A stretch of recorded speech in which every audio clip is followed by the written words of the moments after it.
In a small village in Ghana, lived a couple named Sandra and Kwame. They were the picture perfect of love and happiness, admired by everyone in the community. Kwame worked as a manager at a big shipping company, earning a good salary. His wife Sandra was a stay-at-home mom who had a sharp business mind.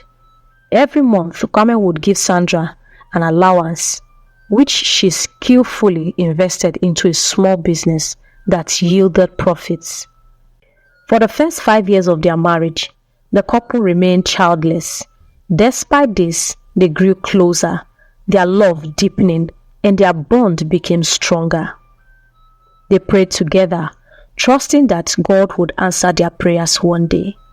In the 6th year of their marriage, their joy knew no bounds when Sandra gave birth to beautiful twin girls.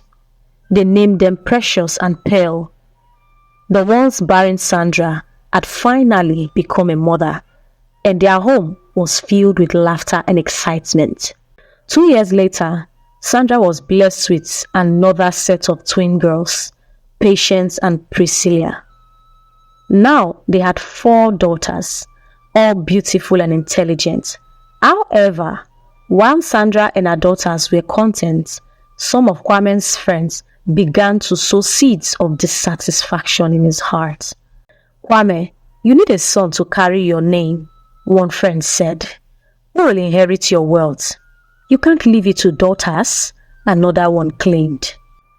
At first, Kwame dismissed these remarks, but over time, these words began to cloud his thoughts. Slowly, his attitude towards Sandra changed.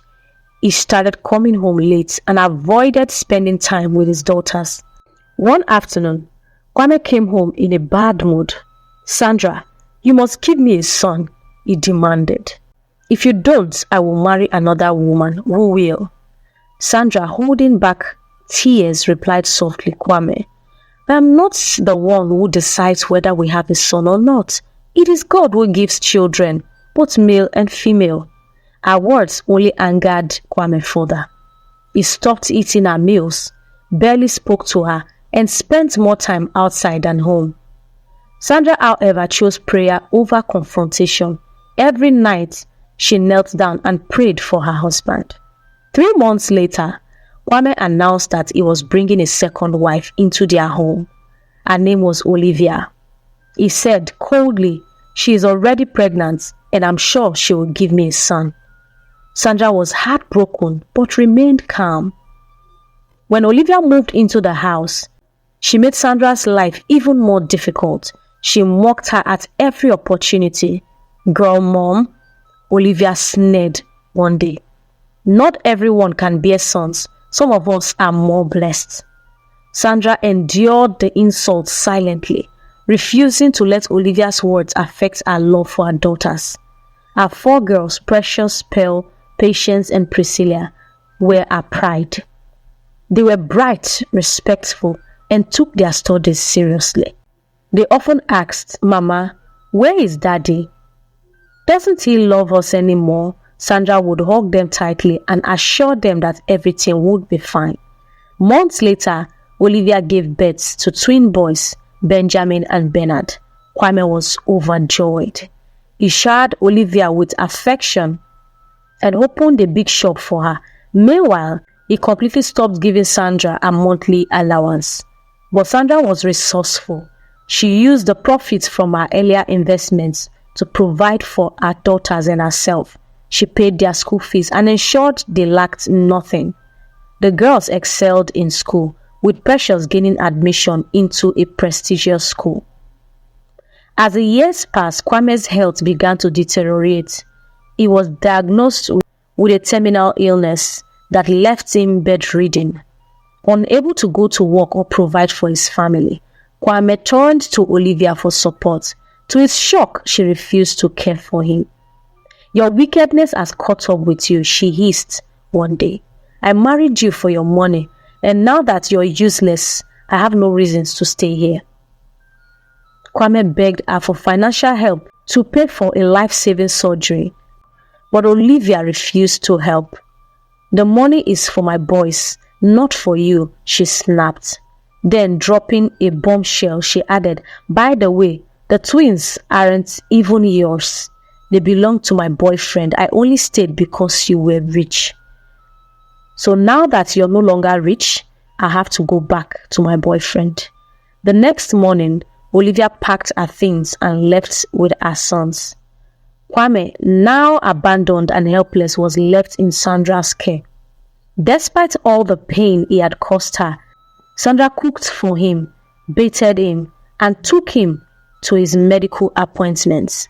One night as Kwame lay in bed, he overheard Sandra praying for him. Please, Lord, heal my husband. Forgive him for his mistakes and restore our family, she sobbed. Kwame broke down in tears. Sandra, he whispered, can you ever forgive me? Sandra looked at him with tears in her eyes.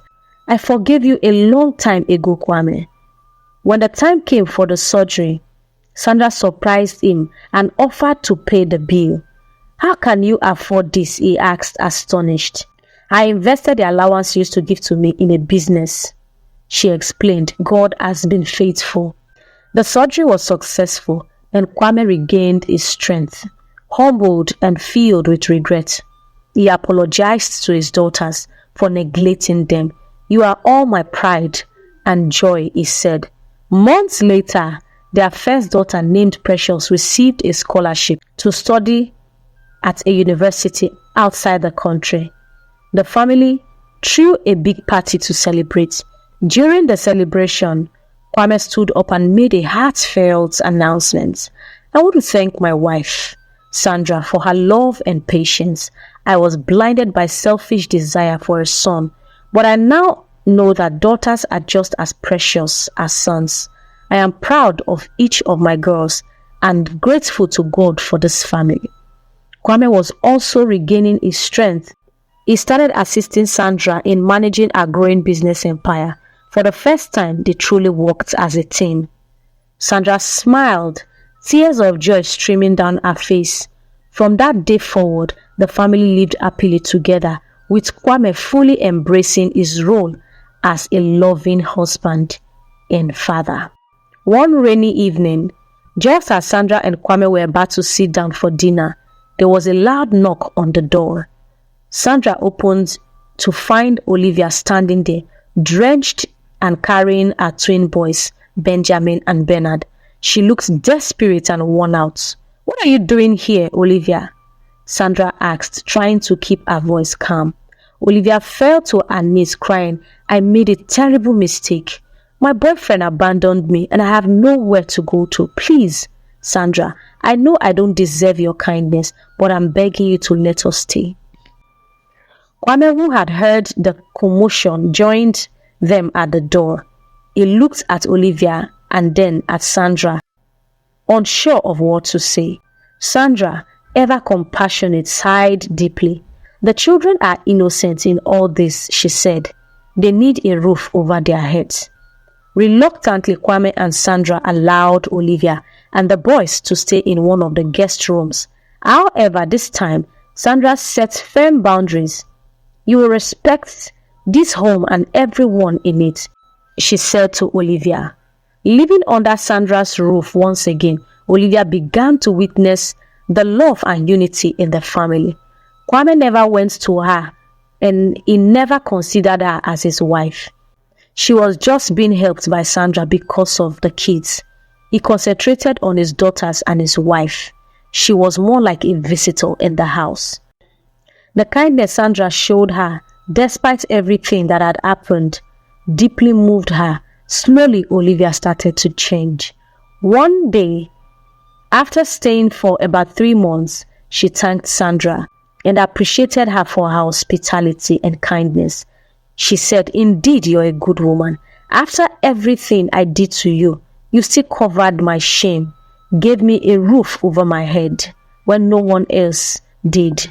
God will bless you abundantly. And she also apologized to Kwame and left with her kids. The girls became successful. Amongst them was a lawyer, a doctor, a civil engineer, and also a marine engineer. And they became the envy of many families in the village.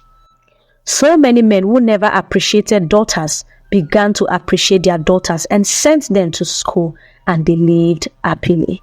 Moral lessons. Don't let negative advice ruin your home. Every child, whether a male or female, is a gift from God and has a unique destiny. God bless you.